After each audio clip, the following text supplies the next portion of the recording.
Სიამაღლობელის სილის გაწვნით, რომ ირაკლი დგებუაძე ტკივილს ვერ განიცდი და ეს კიდევ ერთმა მოწმემ დაადასტურა. ექიმ ნევროლოგმა დასკვნა წარადგინა, რომელიც საქმეში არსებული ვიდეო ფაილების შესწავლის შედეგად მოამზადა და განაცხადა, რომ ძალიან რთულია დგებუაძის მიერ განცდილი ტკივილისთვის რომელიმე კატეგორიის მინიჭება.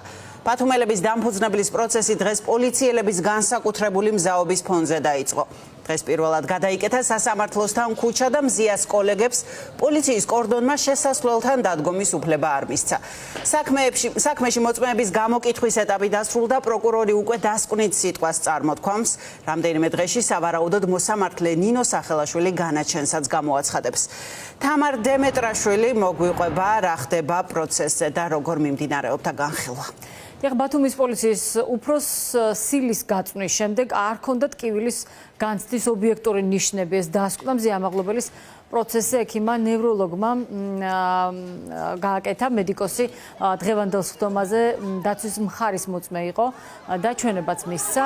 ექიმი ამბობს, რომ მან შეაფასა ვიდეო კადრები, რომელზეც ირაკლი დგებუაძეა გადაღებული და მას არ ეტყობა რაიმე ისეთი ცვლილება სახეზე, რომლითაც დადასტურდებოდა, რომ დგებუაძეს ლოყა რეალურად ეტკინა.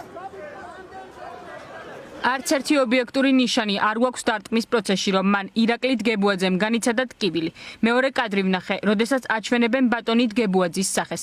ორივე მხრიდან კარგად განათებულია. სილიდან წუთნახევარშია ეს კადრები გადაღებული, როდესაც ძლიერი ტკივილია. ამის შეკავება რთულია. ან გვექნებოდა სახის ასიმეტრია და ჰიპერემია, სიწითლე. ჩანს, რომ არაფერი ცვლილება არაა. ასევე არანაირი ცვლილება არაა სახის გრიმასის. ამასთან მე მივიღე სამხარაულის ექსპერტის დასკვნა, რომ მას არ ჰქონდა ტკივილის ობიექტური ნიშნები.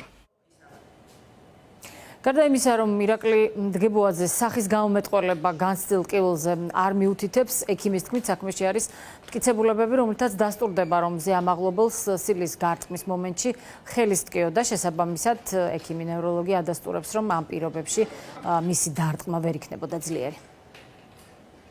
მაქვს ორი ექსპერტიზის დასკვნა, რომ სილის გარტყმის მომენტში მზია ამაღლობელს ჰქონდა ჩალურჯებები ხელებზე, მკლავებზე, ანუ როცა მან სილა გააწნა დგებუაძეს, ამ დროს ხელის ტკიოდა და მისი სილა ვერ იქნებოდა ძლიერი. ეს იყო სუსტი დარტყმა. კონცერტზე ან სპექტაკლზე რომ მიდიხარ, ტაშს უკრავ ხომ? ტაშის დაკვრაზე უფრო სუსტი იყო ეს სილა. მოწმის გამოკითხვის შემდეგ დღესვე პროცესზე დასკვნითი სიტყვა თქვა პროკურორმა თორნიკე გოგიშვილმა. პროცესზე კიდევ ერთხელ დაადასტურა ბრალდების პოზიცია და თქვა, რომ ჟურნალისტი ქალი პოლიციელ დგებუაძეს თავს შურისძიების მიზნით დაესხა. პროცესის დაწყებამდე ბათუმის სასამართლოსთან პოლიციას გზა ჰქონდა გადაკეტილი ისე, რომ მხარდასაჭერად მისულ კოლეგებს არ მისცემოდათ საშუალება მიახლოებოდნენ იმ შესასვლელს, საიდანაც პროცესზე მზია ამაღლობელი უნდა მიეგვანათ.